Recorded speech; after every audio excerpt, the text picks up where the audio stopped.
E aí, pessoal, eu sou Ednilson Bom e eu sou pagão. Aqui na minha mão não é o crucifixo, é o martelo do Thor. E como eu sou pagão, eu não acredito que a Bíblia tem base sólida, ética de fato. Eu acredito que o Pirula, inclusive, está sofrendo um risco muito grande se for depender da Bíblia, né? Da solidez ética da Bíblia. E aqui eu estou falando do Novo Testamento, tá? Doe como se eu estivesse pedindo para você. Porque eu quero que ele saiba que o Senhor, que ele tanto desprezou, tanto cuspiu, né? Tanto difamou, não só o Senhor, mas aqueles que o seguem também, né? Nós fomos instruídos para amá-lo. Tá?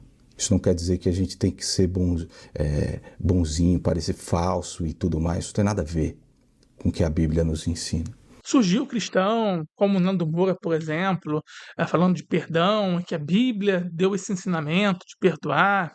O Nando fala das ofensas que foram feitas, inclusive, a Deus, né? Mas que ele perdoa, não só as ofensas contra a família, mas contra Deus também. E eu acredito que é muito complicado mesmo haver esse perdão, porque Jesus, segundo os evangelhos, tá? Jesus afirmou que há um pecado imperdoável, que é a blasfêmia contra o Espírito Santo.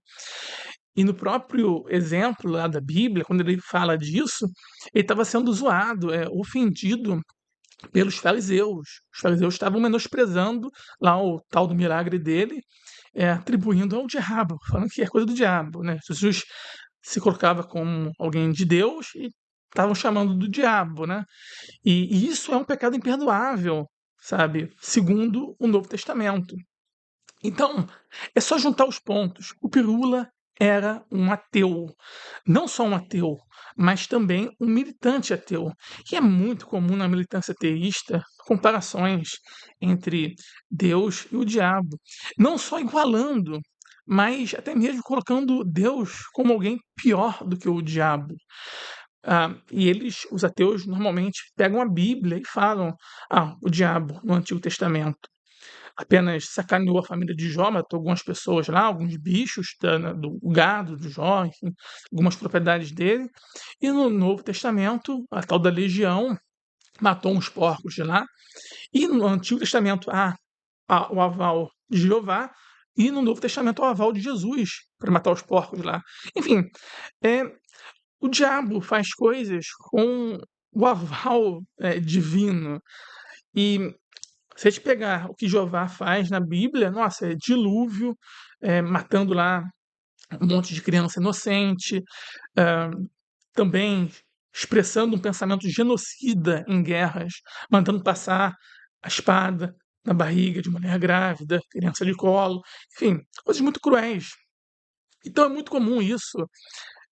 É muito improvável que, com mais de 15 anos de militância ateísta, o Pirula não tenha resvalado em algum momento em uma blasfêmia ao Espírito Santo. O próprio Nando fala aí que o Pirula já ofendeu a Deus.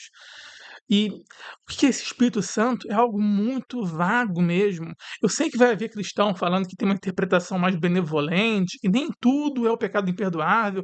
Vão tentar reduzir, né, o escopo desse versículo, mas a verdade é que é muito amplo, é muito vago. Se depender só de interpretação, o Pirula tá fudido. Infelizmente, essa é a verdade. Tá ferrado mesmo, porque é algo muito amplo e não é só algo diretamente a Deus ou ao Espírito Santo nominalmente, né, sendo citado mesmo, porque na passagem de Jesus até então, não há uma citação nominal do Espírito Santo. Há um milagre lá e os fariseus ficam menosprezando, sabe? Então, assim, nem precisa haver uma citação nominal ao Espírito Santo. Isso pode até englobar, por exemplo, um colega que faz o canal com Pirula lá dos Três Elementos, o Carlos Ruas, o cartunista que já fez já a charge zoando José de Corno. E por mais que não tenha algo expresso diretamente Espírito Santo, né, algo assim do tipo, nominalmente não há essa citação, mas a gente sabe que tem a história do Espírito Santo, que o Gabriel avisou Maria e tal, que tinha uma obra do Espírito Santo, que é meio que uma obra do Espírito Santo, né, a gravidez de Maria e tal. E aí, essa zoeirinha pode também, né, ser enquadrada no tal do pecado imperdoável. Não é algo tão assim, sabe, distante. Então, o perigo, não só o Pirula, mas um colega dele de canal lá de Três Irmãos, do Três Irmãos não, né, do Três Elementos, corre um risco muito grande, sabe? Porque essa blasfêmia engloba muita coisa, principalmente dentro da militância ateísta. Então, fica aqui a minha ressalva. Eu afirmo também que, por mais que me pareça inconsistente essa posição dos cristãos, eu que não vou julgar e falar que todos estão sendo hipócritas, falsos. Eu acredito que muitos realmente acreditam nesse tal do evangelho do perdão, mas eu acredito que é uma posição deles, mas pela bondade deles mesmo. Não é uma bondade pela Bíblia, sabe? É porque são pessoas boas. Acredito que há cristãos bons, apesar da Bíblia. Mas não é por causa da Bíblia, é apesar da Bíblia. Porque a Bíblia não é um livro realmente dessa bondade que tentam pregar, não é. O cristão pode ser bom por causa da bondade dele, não por causa da Bíblia. Não acredito que é por causa da Bíblia, sabe? Porque essa margem aí do pecado imperdoável é grande demais para muita atrocidade. E o Antigo Testamento já falava que quem blasfemar o nome do Senhor vai ser morto apedrejado, né?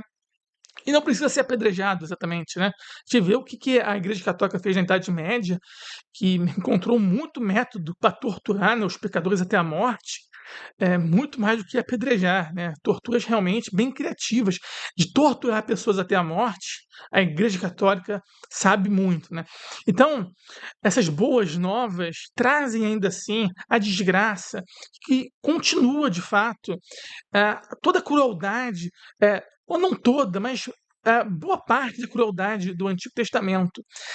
Um passo muito pequenininho mesmo, muito pequenininho, há um passo muito pequenininho mesmo para chegar a uma jihad, sabe? E não ficar muito distante do massacre que houve no jornal Charlie Hebdo na década passada, quando cartunistas foram fuzilados por jihadistas, muçulmanos fanáticos, não está muito distante, não.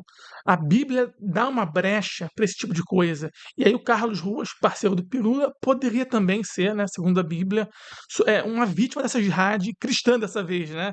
A guerra santa cristã não estaria assim tão distante da Bíblia isso. E já há pessoas que pregam abertamente a morte de quem blasfema.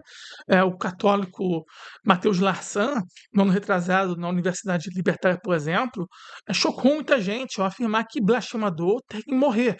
Ele fala que não é simples ateu que tem que morrer, fala blasfemador. E aí dá o exemplo de uma pessoa, um militante LGBT que enfia um crucifixo no ânus. Quando eu digo que o blasfemo tem que ser queimado, não estou dizendo que o cara assim, ó, eu não acredito em Deus. A minha posição pessoal é essa. Eu não estou falando que esse cara tem que ser queimado. Eu estou falando do cara que enfia crucifixo no ânus. Esse aí tem que ser queimado mesmo. Essa é a minha posição. Extremamente proporcional, mas enfim. Ou seja, meus amigos, eu aqui teria que ser morto, tá? De acordo com o rapaz Peraí, aí, você tá? enfia Você crucifixo não no ânus? enfia crucifixo no ânus. Não, não que isso. aí? Isso daí. Que isso? Isso daí Senta não. no crucifixo, Não, menino. Altas revelações. Ao O que ele vivaço. quis dizer. O que ele quis dizer. O que eu quis dizer, meu amigo, vamos lá. Vocês são foda. Vocês são Vamos foda. lá. O que ele quis dizer é que ele é um Eu quis dizer o ateu seguinte. militante. Fogueira santa, né? Então, olha o nível. É uma coisa chocante, é absurda. Com certeza eu acho que é algo absurdo, mas está longe de fato do pecado imperdoável lá que Jesus pregava, porque cristãos, católicos principalmente, né, falam do Espírito Santo, né, lá no crucifixo, em nome do Pai, do Filho e do Espírito Santo. Então é um objeto sagrado vinculado ao Espírito Santo. Será que enfiar um crucifixo no ânus não está aí dentro do pecado imperdoável de Jesus? Há muito, assim, é muita coisa para pensar mesmo. Eu aposto que vocês podem estar pensando em outros cenários também de um pecado imperdoável, né, que preencha os requisitos vagos da Bíblia, e muita coisa pode entrar, sabe? É um livro perigosíssimo, que infelizmente eu falo assim com pesar mesmo, porque é um livro que influencia muita gente, e é realmente perigoso, sabe? Eu mesmo sou pagão e Eu já vi já muitas ocasiões, em muitas ocasiões, é típico de cristão ficar falando que os deuses dos outros são demônios. Sobre os deuses falsos e suas verdadeiras naturezas, como o Salmo 96:5, que diz: todos os deuses dos povos são demônios, mas o Senhor fez os céus. Esse versículo nos lembra que por trás de manifestações que deslumbram as pessoas e as enganam ao mesmo tempo, pode haver sim forças espirituais malignas agindo para afastar os homens do verdadeiro Deus, tornarem as pessoas obcecadas por outras coisas. O cristão pega justamente ensinamento do Velho Testamento e fica repetindo hoje, como o Bernardo Kister, por exemplo, um católico que cita Salmos, né, um livro do Velho Testamento, que diz que os deuses que não são de Israel são demônios. Os deuses das outras nações são demônios. Então, se houvesse uma isonomia, eu poderia dizer que muitos cristãos aí fazem o tal do pecado imperdoável em relação às outras religiões. Mas eles não acreditam em igualdade perante a lei, né? Eles têm privilégios, eles são especiais de fato. Eles não acreditam que é hipócrita, né, defender algo só para eles e para os outros não, né? Eles não têm essa noção. Então, assim, é algo realmente complicado, sabe? Buscar coerência no cristão é algo muito difícil, principalmente seguindo a Bíblia, é muito difícil. Há, infelizmente, uma supremacia que já vinha já desde o judaísmo. Eles têm o monoteísmo geral, não é só o cristianismo, nem o judaísmo, nem o islamismo. Os três juntos, não é algo exclusivo de nenhum dos três. Eles são supremacistas. E eles se colocam acima dos demais e não há espaço para o diferente, não há espaço para o plural, só para o monoteísmo deles, né? Que eles realmente têm a verdade lá do Deus deles de verdade e o resto tudo demônio, tem que ser tudo destruído. Essa é a verdade, né? É o imperialismo que é pregado em tais religiões. Por mais que haja ressalvas de pessoas boas em todas as religiões. Eu acredito que há judeus são boas pessoas, eu acredito que há cristãos são boas pessoas, até mesmo muçulmanos são boas pessoas. Mas o livro deles, sagrado, é um livro complicadíssimo. Não tem essa base, sabe, moral tão sólida. Não tem. É algo muito vago, que dá muita margem, sim, para coisas atrozes demais.